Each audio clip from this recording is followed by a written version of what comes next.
voilà, ça fait longtemps, un petit édito. Donc je suis à Copenhague, cette ville que vous connaissez peut-être, mais que je vais vous décrire pas en visite, un petit peu, mais aussi par sa particularité. Alors quand on habite Bruxelles depuis toujours, qu'on a vécu dans des pays peut-être dans le sud, la première chose qui vous frappe ici, c'est que tout est rangé, tout est à sa place, tout est propre, tout est structuré, tout est organisé. Je vous explique, même les homeless, les gens sans domicile peuvent accepter l'aumône via les paiements digitaux. Non mais sérieusement, ça veut dire que même à l'église, les gens donnent avec un paiement digital, ils sont hyper organisés. Donc il n'y a même plus de prétexte finalement pour ne pas donner. Et puis ça veut dire aussi que les gens n'ont pas peur d'échapper à l'État pour leurs impôts. Et quand on leur demande s'ils sont heureux, ils disent que oui.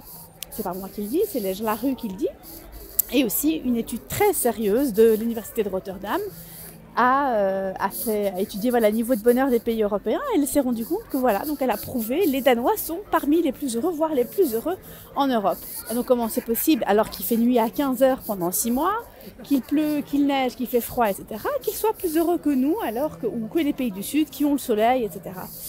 Les Danois peuvent être taxés jusqu'à 75%. À nouveau, si on leur demande s'ils sont prêts à payer plus d'impôts, ils répondent à 12% oui, et le reste répondent que c'est beaucoup, mais qu'ils sont très contents du système social qu'ils ont, parce qu'ils ne doivent jamais rien payer, qu'ils sont contents de leur système. En fait, l'État les sécurise. Et du coup, je m'interroge sur ce que sont finalement les vraies clés du bonheur. Est-ce que c'est la liberté de faire ce qu'on veut, ou est-ce qu'avoir une sécurité qui nous permet d'être libre? Du coup, est-ce qu'on est sur une liberté individuelle qui est garantie par une sorte de sécurité collective?